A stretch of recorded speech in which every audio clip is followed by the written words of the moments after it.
Hello good evening everyone, कैसे हैं आप सभी मेरे all respected candidates. I am your trainer Rahul Singh. Welcome back once again. कैसे हैं आप सभी? आई होप आप बहुत अच्छे होंगे और ऑल द बेस्ट गाइस। जो मेरे प्यारे कैंडिडेट्स 10th पास आउट करके 11th क्लास में आए हैं, जिन्होंने कॉमर्स ज्वाइन करी है, मैंने प्रीवियस क्लास में बोला था उनको ऑल द बेस्ट। और ऐसे कैंडिडेट्स ऐसे गाइस जो अकाउंटिंग प्रोसेस सीखना चाहते हैं, वो मेरे चैनल को सब्सक्राइब कर सकते हैं और मेरी वीडियो को देख के पूरा का पूरा अकाउंटिंग का 11th एंड 12th क्लास के क्राइटेरिया को वो कंप्लीट कर सकते हैं। सो गाइज़, मैंने ऑलरेडी चैप्टर 1 जो है वो अपलोड कर दिया है, उसको आप जल्दी से फटाफट से देख लीजिएगा। नाउ आज की क्लास में जो हमारा कंसेप्ट जो है वो फॉलो करेंगे हम, वो है हमारा चैप्टर 2, यानी कि 11th क्लास का चैप्टर 2 सेशन 2020-21 हम स्टार्ट करने जा रहे हैं एनसीईआरटी का। तो चलिए गाइज़, सेकेंड चैप्टर जो है वो हमारा स्टार्ट करते हैं, जो कि बेसिक ऑफ अकाउंट्स पहला चैप्टर था। सेकंड चैप्टर हमारा अकाउंटिंग कंसेप्ट्स और अकाउंटिंग कन्वेंशन को हम यहाँ पर कंप्लीट करेंगे, राइट। तो चलिए सबसे पहले हम स्टार्ट करते हैं। देखिए यहाँ पे ये सारे के सारे आपको कंसेप्ट पढ़ने में एक बार आपको पढ़ के बता देता हूँ। देखिए पहला बिजनेस एंटिटी कंसेप्ट हम यहाँ पे पढ़ेंगे, मनी मेजरमेंट कंसेप्ट पढ़ेंगे, गोइंग कंसर्न कंसेप्ट पढ़ेंगे, अकाउंटिंग पीरियड कंसेप्ट पढ़ेंगे, कॉस्ट कंसेप्ट पढ़ेंगे, बहुत इंपॉर्टेंट है, डुअल एस्पेक्ट कंसेप्ट और इम्पोर्टेंट है, revenue, matching, full disclosure, consistency, ठीक है, कंजर्वेटिव्स या इसे प्रोड्यूस वो बोलते हैं, ठीक है, मेटरिटी और ऑब्जेक्टिविटी। तो यहाँ पर ये सारे के सारे जो हैं हमें कंसेप्ट एंड कन्वेंशंस जो हैं आज हमें कवर करनी है। एक एक करके हम इनको आराम से समझते हैं। मैं एग्जांपल के ज़रिए हर एक क्राइटेरिया को यहाँ पे समझाने वाला हूँ। मोस्ट इम्पोर्टेंट है, यानी कि आज हम लेखांकन के सिद्धांत को समझेंगे, अकाउंटिंग कंसेप्ट को समझेंगे। आज अगर आपको कंसेप्ट से समझ में आ जाते हैं तो आपके 5 मार्क्स तो कंप्लीट हो ही जाएंगे, लेकिन साथ के साथ आपका जो बेसिक ऑफ अकाउंटिंग सीखने का जो एक दौर है वो पूरा का पूरा हमारा आज कंप्लीट हो जाएगा। तो वीडियो को शुरू से लेके एंड तक पूरा का पूरा फॉलो करें। प्रीवियस वीडियो ज़रूर देखें मेरी, उसमें मैंने कुछ असाइनमेंट्स भी समझाए थे। तो इनकी जितनी भी आपकी जो पूरी की पूरी थ्योरी बेस्ड क्राइटेरिया है वो मैं आपको वीडियो के नीचे डिस्क्रिप्शन में दे दूंगा, या इसी के साथ एक अलग से मैं नोट्स जोड़ दूंगा, वहाँ पे आप पूरा कंप्लीट कर सकते हो। तो चलिए यहाँ पर स्टार्ट करते हैं गाइज। कंसेप्ट ऑफ अकाउंटिंग का क्राइटेरिया, यानी कि first concept business entity concept, हम इसे समझेंगे। चलिए स्टार्ट करते हैं। नाउ गाइज, सबसे पहला जो हमारा कंसेप्ट है वो है बिजनेस एंटिटी कंसेप्ट। बहुत इंपॉर्टेंट कंसेप्ट है, इसको ध्यान से समझिएगा। बिजनेस एंटिटी कंसेप्ट आपको कहीं मिलेगा, कहीं सेपरेट एंटिटी कंसेप्ट मिलेगा, यानी कि व्यवसाय अस्तित्व अवधारणा। इसका क्या मतलब होता है, ध्यान से समझते हैं कि according to business entity concepts, owner and business both are separate each other. It means एक एग्जाम्पल के ज़रिए समझते हैं, ग्राफिक्स मैं यहाँ पर डिज़ाइन कर रहा हूँ, उसके ज़रिए समझिएगा। एंड आई प्रॉमिस यू कि आप कभी भी इसको नहीं भूलेंगे। कैसे? चलिए आइए समझते हैं। देखिए ये हैं ऑनर। ऑनर इट मीन्स ये है हमारे बिजनेसमैन। Got it? चलिए, इनका ये एक बिजनेस है, दिस वन। नाउ अब एक सीधा सा कंसेप्ट है कि भाई ये जो ओनर हैं, जिन्होंने अपना ही पैसा इन्वेस्ट किया है अपने बिजनेस में और उससे अपना बिजनेस टाइकून जो है वो जो बिजनेस का जो क्राइटेरिया वो सेटअप कर दिया इन्होंने। नाउ अब बिजनेस का जो भी क्राइटेरिया होगा, बिजनेस की जो बुक्स होंगी उसमें बिजनेस का रिकॉर्ड होगा, जितना भी क्राइटेरिया होगा ट्रांजैक्शन का, लेन देन का, और ऑनर की बुक यहाँ पर अलग है, वो ऑनर अपना करेगा। नाउ ऑनर ने अपनी गाड़ी में पेट्रोल डलवाया है गाइस। क्या डलवाया है? पेट्रोल डलवाया है। तो जो पेट्रोल डलवाया है वो डला है अप्रॉक्सीमेटली आपका 1000 रुपीज़ का। तो ये वाला जो एक्सपेंस है, क्या इस वाले एक्सपेंस को ऑनर की बुक में ना लिख के मैं बिजनेस की बुक में लिख दूँ? नहीं। क्यों नहीं लिखूं? क्योंकि ये वाला बिजनेस का एक्सपेंस नहीं है, ये ऑनर का एक अपना पर्सनल एक्सपेंसेस है। नाउ सेकंड में बात करता हूँ, इसने इस बिजनेसमैन ने अपनी वाइफ के लिए एक डायमंड की रिंग ली, जो कि रिंग कितने रुपए की है, 1,00,000 रुपए की रिंग है, राइट। तो ये जो रिंग ली है ये इसका पर्सनल एक्सपेंस है, तो इट मीन्स ये ऑनर की हमारी पर्सनल बुक में जाएगा, रिकॉर्ड होगा। अगर मैं इसको बिजनेस की बुक में रिकॉर्ड करता हूँ तो सबसे बड़ी प्रॉब्लम क्या क्रिएट हो जाएगी, जो हमारी फाइनेंशियल रिपोर्ट जो आगे चल के बनेंगी वो हमारी मिसमैच हो जाएंगी। इसी तरह से बिजनेस में भी काफ़ी सारे खर्चे होते हैं। वो खर्चे क्या होते हैं भाई, ये बिजनेस में काम करने वाले कौन हैं, एम्प्लॉय हैं, राइट। अब ये एम्प्लॉय जो हैं इनको क्या दिया जाता है बदले में, सैलरी पे किया जाता है। इन्होंने काम किया पूरे महीने, अगले महीने इनको सैलरी दिया जाएगा। अब सैलरी मान लीजिए बिजनेस से गई कितने, 1,00,000 रुपए की सैलरी दी, तो ये बिजनेस से रिलेटेड एक्सपेंस है हमारा, टोटली जो भी एक्सपेंस है। तो इसको मैं कहाँ नोट डाउन करूँगा भाई, मैं इसको यहाँ नोट डाउन करूँगा। अगर मैं इसको ऑनर की बुक में नोट डाउन करूँ क्या सैलरी को, नहीं, क्यों, क्योंकि ये इसकी पर्सनल बुक है, वो बिजनेस से रिलेटेड बुक्स है। तो बिजनेस के जितने भी एक्सपेंसेस होंगे वो बिजनेस की बुक में रिकॉर्ड किए जाएंगे, ऑनर के जितने भी अपने एक्सपेंस होंगे ऑनर अपनी बुक में रिकॉर्ड करेगा। इट मीन्स मैं यहाँ पे बात करूँ तो according to business entity concept, owner and business, owner and business मैं यहाँ लिख देता हूँ, both are separate each other, both are separate each other। मैं एक और एग्जांपल दे रहा हूँ आपको, आई होप आपको कहीं समझने को नहीं मिलेगा ये। अब मान लीजिए भाई अगर ये कंसेप्ट नहीं होता तो क्या होता, इसको ध्यान से समझिएगा, थोड़ा सा आपके समझने की चीज़ों से थोड़ा सा दूर है, लेकिन चीज़ों को समझिए। मैं ऑनर हूँ, राइट, ये मेरा बिजनेस है, मैं गाड़ी लेकर गया अपने बिजनेस में और मैंने अपने बिजनेस से गल्ले में गया और वहाँ से 1,00,000 रुपये निकाल लिए। फिर अगले दिन गया, फिर 2,00,000 रुपये निकाल लिए। लास्ट में जब 31 को हमारा मार्च को जब बुक्स क्लोज हुई तो पता लगा वहाँ पे 3,00,000 रुपये की कमी आ रही है। अब 3,00,000 रुपये की कमी, मैंने अपने मैनेजर को बोला भाई 3,00,000 रुपये की कहाँ पे कमी आ रही है। उन्होंने बोला सर आपने 3,00,000 रुपये विड्रॉ किए थे, वो बिज़नेस को आप पहले पे कीजिए, तो आपकी बैलेंस शीट जो बिजनेस की है वो बिल्कुल क्या हो जाएगी, मैच हो जाएगी। इट मीन्स अगर ऑनर भी इसमें से 1 रुपये की चीज़ भी कोई निकालता है, खर्च करता है, तो वो भी बिजनेस को उसको पे करना होगा, अदरवाइज रिपोर्ट्स जो है वो मिसमैच हो जाएगी, राइट। तो गाइज इसका कंसेप्ट जो है पहला यही है बिजनेस एंटिटी का कि owner and business both are separate each other. Owner अपने पर्सनल एक्सपेंसेस जो है वो अपनी पर्सनल बुक में रखेगा और बिजनेस के जितने भी रिलेटेड खर्चे हैं वो बिजनेस की बुक में ही रिकॉर्ड किए जाएंगे। आई होप आपको ये कंसेप्ट समझ में आया। चलिए सेकंड कंसेप्ट समझते हैं। आइए, सेकंड कंसेप्ट जो है हमारा बेटा वो है हमारा money measurement concept. Money measurement concept में कुछ ज़्यादा समझने वाली बात नहीं है, लेकिन आप फर्स्ट क्लास आपकी है, ये सेकंड क्लास है आपकी, क्योंकि जो आप पढ़ रहे हैं, तो बेटा उसके लिए क्या क्राइटेरिया है, उसके लिए क्राइटेरिया ये है कि आपने कभी तो समझा नहीं, लेकिन मनी का मतलब क्या है, मनी का मतलब है इससे रिलेटेड। मनी का मतलब क्या है, इससे रिलेटेड, मतलब किसी से भी रिलेटेड। ये हमारा बिजनेस है, इस बिजनेस में वही ट्रांजैक्शंस क्या की जाएंगी, रिकॉर्ड की जाएंगी, जो कि किससे रिलेटेड होगी, आपकी फाइनेंस, आपका पैसा से रिलेटेड, आपका मनी से रिलेटेड, राइट। यानी आपका मनी मेजरमेंट कंसेप्ट क्या बताता है कि एक बिजनेस में सिर्फ और सिर्फ उन्हीं ट्रांजैक्शंस को रिकॉर्ड किया जाएगा, they are related to money, they are related to cash, bank, कोई भी मोड हो सकता है आपका, ठीक है। तो ये हमारा सेकंड कंसेप्ट है, मनी मेजरमेंट कंसेप्ट। आइए थर्ड कंसेप्ट के बारे में समझते हैं। थर्ड कंसेप्ट क्या है यहाँ पर गाइज हमारा, वो है हमारा अकाउंटिंग पीरियड कंसेप्ट। अब मोस्ट इम्पोर्टेंट कंसेप्ट, इसको ज़रा ध्यान से देखिएगा, समझिएगा।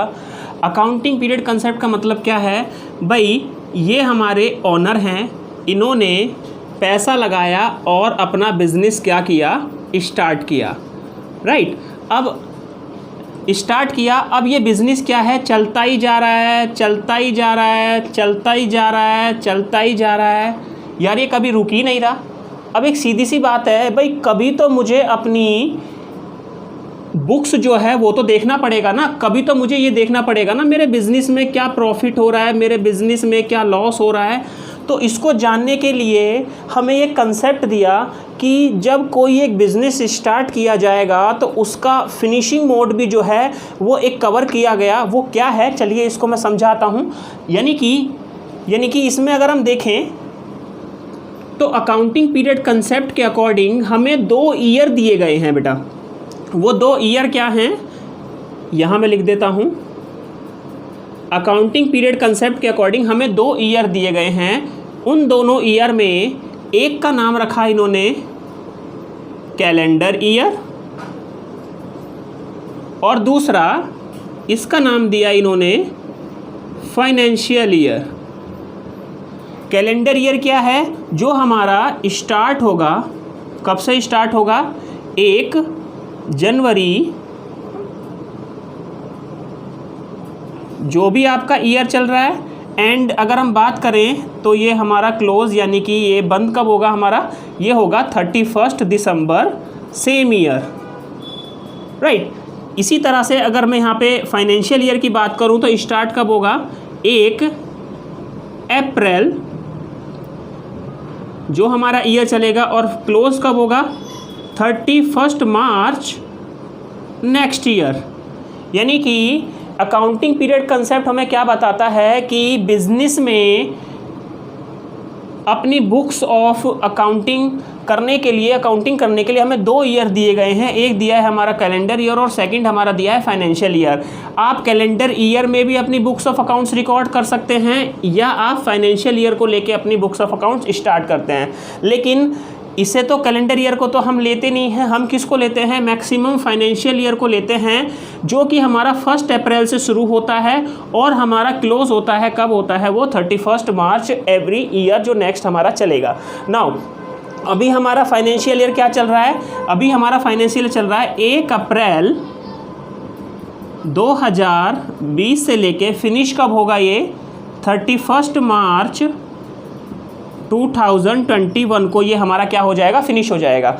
अब यहाँ पर गाइज एक कंसेप्ट क्या आता है माइंड में, ये क्या आता है कि सर क्या फाइनेंशियल ईयर के थोड़े से डीपली कंसेप्ट्स को और आप समझाएंगे। हमें थोड़ा सा समझ में तो आ गया कि अकाउंटिंग पीरियड कंसेप्ट के अकॉर्डिंग 2 ईयर हमें दिए गए हैं, या तो हम इसमें कर सकते हैं या इसमें, दोनों में ही 365 दिन होते हैं, तो हम फाइनेंशियल ईयर ही क्यों चूज़ करते हैं। सो गाइज इसका एक कंसेप्ट तो है जो मैं आपको टैक्स के अकॉर्डिंग, जब टैक्स की ट्रेनिंग दूंगा मैं आपको तब समझाऊंगा, ठीक है। और दूसरा कंसेप्ट क्या है कि आप हमेशा जो हमारा जो बजट आता है वो हमारा फैब में आता है, राइट। और नए फाइनेंशियल ईयर में क्या करना होता है, हमें जो बजट में बोला गया है, जो चेंजेस आए हैं वो हमें नेक्स्ट ईयर से क्या करने होते हैं, वो हमें फॉलो करने होते हैं। तो बजट आता है हमारा फरवरी में, फाइनेंशियल पीरियड कब ख़त्म होता है हमारा मार्च में।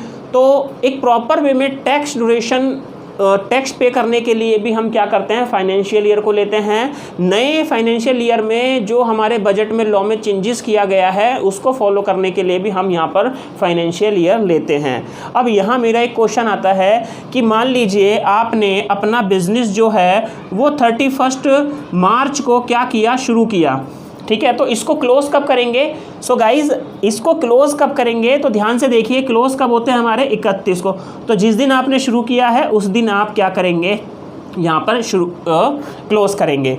ये आपका पूरे के पूरे 12 महीने का आपका पूरा का पूरा फाइनेंशियल ईयर है। ज़रूरी नहीं है कि आपने 1 अप्रैल को ही क्या किया है, शुरू किया है। अप्रैल मई जून जुलाई अगस्त सितंबर अक्टूबर नवंबर दिसंबर जनवरी फरवरी, आप कभी भी अपना बिजनेस क्या कर सकते हैं, स्टार्ट कर सकते हैं, लेकिन क्लोज जो करना पड़ेगा आपको 31 मार्च को ही करना पड़ेगा। सो गाइज हमारे 3 कंसेप्ट क्लियर हो गए। हमारा बिजनेस एंटिटी कंसेप्ट क्लियर हो गया, हमारा बताइए क्या, मनी मेजरमेंट कंसेप्ट क्लियर हो गया, हमारा 3rd कंसेप्ट क्या है, अकाउंटिंग पीरियड कंसेप्ट हो गया। आइए 4th कंसेप्ट को समझते हैं। चलिए नाउ गाइस अब हम चलते हैं अपने 4th कंसेप्ट पे, जो कि हमारा है गोइंग कंसर्न कंसेप्ट। बहुत सिंपल है। मैं कंसेप्ट कहते हैं कि अकाउंटिंग जो हमारे लेखांकन के सिद्धांत है, इसमें सबसे जो सिंपल आपका कंसेप्ट है वो है गोइंग कंसर्न। लेकिन इसको समझते हैं ज़रा एकदम बारीकी से कि इसका देने का मोटिव क्या है। देखिए गोइंग मतलब चलते जाना है ना, निरंतर चलते जाना। क्या मतलब है इसका, भाई ये हमारे एक बिजनेसमैन हैं, इन बेचारों ने जैसे तैसे मेहनत करके अपना एक बिजनेस टाइकून जो है वो सेटअप किया, खड़ा किया। नाउ अब इन्होंने 1 अप्रैल को अपना बिजनेस स्टार्ट किया, जो कि मान लीजिए 2020 ही मान लेते हैं, ठीक है। क्या वो ये 3 मंथ के लिए अपना बिजनेस सेटअप करेंगे?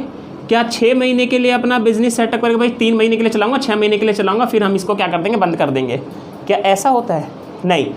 जब आप अपना एक बिज़नेस स्टार्ट करते हैं तो चाहते हैं कि आपने तो वो बिज़नेस किया ही किया है, आपकी पीढ़ियाँ भी उस बिज़नेस को करें, राइट, उनकी पीढ़ियाँ भी उस बिज़नेस को करें। यानी कि मैं ये पीढ़ियाँ क्यों लिख रहा हूँ, एक वर्ड लिख रहा हूँ आपको समझाने के लिए, लॉन्ग टाइम रन, भागते रहना है, भागते रहना है। यानी कि जब एक बिज़नेसमैन अपना बिज़नेस स्टार्ट करता है गाइस, तो वो ये नहीं मान के चलता कि उसका 1 साल 2 साल तक बिज़नेस चलेगा। उसका बिज़नेस क्या है, लॉन्ग टाइम तक रन करेगा। क्यों? क्योंकि जब एक बिज़नेसमैन अपना बिज़नेस स्टार्ट करता है तो बहुत मेहनत से और बहुत सारी कैपिटल के रूप में वो पैसा लगाता है, फर्नीचर लगाता है, बिल्डिंग लगाता है। तो ऐसा तो है नहीं कि 1 साल में वो चीज़ रिकवर हो जाएंगी या 2 साल में वो चीज़ रिकवर हो जाएंगी। तो इसको रिकवर करने के लिए कम से कम 5 साल का टाइम होता है कि भाई एटलीस्ट जो मैंने लगाया है वो हमारा सेटअप होने के लिए 5 साल लगते हैं, मार्केट में जानने के लिए 5 साल लगते हैं, ठीक है। फिर उसके बाद से चीज़ें क्या होती हैं, चीज़ें बाहर आनी आती हैं कि भाई हमारा ये भाई फलाना बिजनेस है, उससे यहाँ से परचेज करना, सेल करना, ये सारी चीज़ें, तो तब जाके प्रॉफिट का क्राइटेरिया जो है वो हमारा इनेबल होता है, होना होता है। तो इसीलिए गोइंग कंसर्न कंसेप्ट हमारा यही बताता है कि जब भी आप अपना बिजनेस स्टार्ट करते हैं तो वो लॉन्ग टाइम रन के लिए ही करते हैं, ताकि लॉन्ग टाइम रन में ही हमारा प्रॉफिट सेटअप जो है वो छिपा हुआ होता है। नाउ इसके बाद अब मोस्ट इम्पोर्टेंट कंसेप्ट जिसका नाम है कॉस्ट कंसेप्ट, या इसे आप बोलते हैं बेटा हिस्टोरिकल कंसेप्ट। इसका कंसेप्ट क्या है, एक एग्जाम्पल के ज़रिए समझते हैं। इन सब की जो डेफिनेशन है वो मुझे आपको वीडियो के नीचे जो है वो डेफिनेशन सबको मिल जाएगी, मैं वहाँ पे सारा चीज़ डाल दूंगा, ठीक है। कॉस्ट कंसेप्ट का क्या है, ये कंसेप्ट क्या बताता है अकाउंटिंग का, कि आपने कोई भी चीज़ परचेस करी है तो जो चीज़ आपने अपने बिजनेस में परचेस करी है उसका एक लाइफ एंडिंग सेटअप ज़रूर होता है, लाइफ एंडिंग सेटअप। और दूसरा, जिस वैल्यू पर, जिस मूल्य पर आपने वो चीज़ परचेस करी है, आप उसको उसी मूल्य पर क्या करें, उसको रिकॉर्ड करें, उसकी कॉस्ट डिटरमाइन करें। आइए ज़रा जैसे समझते हैं। भाई मान लीजिए ये हमारा एक बिज़नेस है, राइट, XYZ। ये उस बिज़नेस में कोई मशीन है, वो यहाँ पर आई, गॉट इट। और इस मशीन की जो वैल्यू है वो कितनी है गाइज, मान लेते हैं 1 लाख रुपए है। नाउ अब जब ये मशीन हमारी ये बिज़नेस में आ गई, नाउ अब मुझे पता है कि भाई ये जो मशीन है मेरी ये 5 साल तक चलेगी। मैं एक एग्जांपल दे रहा हूँ, 10 साल 5 साल, ठीक है। अब फर्स्ट टाइम 1 अप्रैल को मैंने ये मशीन परचेस करी, तो इसकी जो पूरी की पूरी वैल्यू है वो मैं 1 लाख दिखाऊंगा, गॉट इट। और मैं बुक्स में भी मैंने इसको 1 लाख रुपए रिकॉर्ड करना है। नाउ जब नेक्स्ट ईयर आएगा तो गाइज यहाँ से लेके यहाँ तक पूरे साल मैंने इस मशीन का क्या किया, यूज़ किया। लेकिन जब आप देखेंगे तो अगली साल क्या ये 1 लाख रुपए की जो मशीन थी, क्या ये वाकई में 1 लाख रुपए की मशीन रहेगी? नहीं। इस मशीन पर क्या लगेगा गाइज, इस मशीन पर लगेगा डेप्रीशिएशन। क्या लगेगा? डेप्रीशिएशन। मान लीजिए कि मैं छोटा सा एक एग्जांपल 10% मान लेता हूं, तो वैल्यू ऑफ मशीन कितनी थी, 1 लाख रुपए, राइट। अब इसमें से क्या लेस कर दिया हमने, डेप्रीशिएशन, तो हमने यहाँ पर 10,000 रुपये अपना डेप्रीशिएशन लेस, तो एक्चुअल वैल्यू अब कितनी बची यहाँ पर, 90,000 रुपये। तो मेरी बुक्स में जो रिकॉर्डिंग की जाएगी वो कितनी की जाएगी, 90,000 रुपये, ना कि 1 लाख रुपये। फिर आगे चलेंगे तो अब जब आगे चल के जब हम अकाउंटिंग में सीखेंगे तो यहाँ पर हम डेप्रीशिएशन सीखेंगे। डेप्रीशिएशन से क्या है कि फिक्स एसेट्स पे लगता है और वो हमारे प्रोडक्ट की, यानी कि जो भी हमारे बिजनेस में जो वो लॉन्ग टर्म एसेट्स होती हैं उन पर लगता चला जाता है और उसकी वैल्यू कम होती जाती है। इसके 2 मेथड मैं आपको समझाऊंगा कि किस तरह से स्ट्रेट लाइन मेथड आप समझेंगे, ठीक है, WDV मेथड समझेंगे, रिटर्न डाउन वैल्यू मेथड। तो यहाँ पर कॉस्ट कंसेप्ट हमें यही बताता है कि जो एक्चुअल आपने चीज़ बिजनेस में लाए हैं, एंटर की है, तो उसकी एक्चुअल वैल्यू से इसे रिकॉर्ड करें और उसकी वैल्यू कॉस्ट को बताएं कि इसकी कॉस्ट एक्चुअल में क्या होगी, गॉट इट। तो ये हमारे 5 कंसेप्ट यहाँ पे कवर होते हैं। चलिए आगे चलते हैं, आगे के कंसेप्ट समझते हैं। नाउ अब गाइज आगे चलते हैं हमारा 6 और 7, यानी कि अब हमारे अकाउंटिंग कंसेप्ट और कन्वेंशन आप सारी की सारी मैं मिक्स बता रहा हूँ, पूरा का पूरा जितना भी हमारा क्राइटेरिया था ना। अगला कंसेप्ट क्या है हमारा, dual aspect concept. Most important है। वैसे तो गाइज मेरे अकॉर्डिंग तो सारे मोस्ट इंपॉर्टेंट है, लेकिन कुछ चीज़ें हैं जिन पर ज़्यादा फोकस करना है। तो डुअल एस्पेक्ट कंसेप्ट, इसको ध्यान से समझते हैं। वो क्या चीज़ है, यानी दोहरी प्रक्रिया का सिद्धांत। वो दोहरी प्रक्रिया का सिद्धांत क्या है कि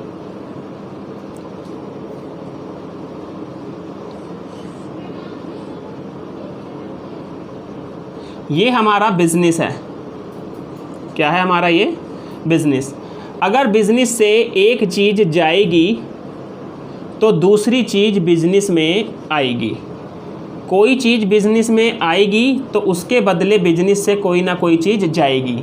इट मीन्स क्या, जैसे कि एक एग्जांपल समझते हैं। डुअल एस्पेक्ट कंसेप्ट क्या है कि कोई भी ट्रांजैक्शन होगी, कोई भी इवेंट होगा तो उसमें डुअल इफ़ेक्ट होगा। उस डुअल इफ़ेक्ट को हमें क्या करना है, उसे रिकॉर्ड करना है। जैसे कि भाई मान लीजिए ये हमारा बिजनेस है। अब XYZ कोई भी बिजनेस है, यहाँ से किसी पर्सन को भेजा जाता है और मान लीजिए कहाँ भेज दिया, रिलायंस फ्रेश भेज दिया। कहाँ पे भेज दिया, रिलायंस फ्रेश। अब रिलायंस फ्रेश से बोला गया है कि वहाँ से गुड्स लेकर आनी है, कुछ सामान लेकर आना है। वो यहाँ से गुड्स लेकर आ गया या प्रोडक्ट लेकर आ गया कोई भी, तो वो प्रोडक्ट यहाँ बिजनेस में तो आ गया। बिजनेस में क्या आया, हमारा गुड्स या प्रोडक्ट, और उसके बदले क्या गया, तो यहाँ से बिजनेस से उस बंदे को या उस पर्सन को क्या, या तो कैश दिया गया होगा या बैंक के ज़रिए पेमेंट करी गई होगी कार्ड के ज़रिए, या उधार में लिया गया होगा वो उससे। ठीक है, तो यहाँ पर इवेंट एंड ट्रांजैक्शंस, यहाँ पे दोनों को क्या करना है, हमें रिकॉर्ड करना है। यहाँ पे डुअल एस्पेक्ट हो गया। हमारा बिजनेस से गया क्या, हमारा कैश गया, बैंक गया, और आया क्या, हमारे पास गुड्स आया। ठीक है, इसी प्रकार से मान लीजिए बिजनेस में मशीन आ रही है। क्या आ रही है, मशीन। अब आ तो गई, लेकिन बिजनेस से क्या जा रहा है, बिजनेस से क्या जा रहा है, हमारा कैश। तो यहाँ पर डुअल ट्रांजैक्शन हो गई। क्या हो गई, डुअल टाइप। तो डुअल एस्पेक्ट कंसेप्ट क्या बताता है, हमारे बिजनेस में कोई भी ट्रांजैक्शन, कोई भी हमारा लेन देन होता है तो उसके दो इफ़ेक्ट होते हैं। एक हमारा लेना होता है और एक हमारा देना होता है। तो यहाँ पर क्या है कि बिज़नेस में कोई भी चीज़ आएगी तो उसके बदले कुछ जाएगा भी, राइट। तो इसको बहुत ध्यान से समझना है। जर्नल एंट्री करते समय इसका बहुत ज़्यादा यूज़ होगा। आगे चलते हैं, मैचिंग कंसेप्ट को समझते हैं। मैचिंग कंसेप्ट हमारा कन्वेंशन। ठीक है, तो इसमें क्या होता है, मैचिंग में बहुत सिंपल सा क्राइटेरिया है, इसको जल्दी से समझ लेते हैं। नाउ मैचिंग कंसेप्ट क्या बताता है, इसका सीधा सीधा रिलेशन किससे होता है, पहले तो मैं ये बता देता हूँ। इसका सीधा रिलेशन हमारे किससे होता है, प्रॉफिट से। किससे होता है, प्रॉफिट से। एक एग्जांपल लेके समझते हैं। मान लीजिए आपने बुक्स परचेज करी हैं। आपने, मैं मान लेता हूँ 100 बुक्स परचेज करी हैं आपने। कितने रुपए की, 100 रुपये की। तो यहाँ पर कितना हो गया आपका, 1000 रुपीज़ का बुक्स हो गया। नाउ आपने यहाँ पर 50 बुक्स जो है वो क्या कर दी, आपने सेल कर दी, राइट। कितने रुपए की भाई, 15 रुपये की, राइट। तो यहाँ पर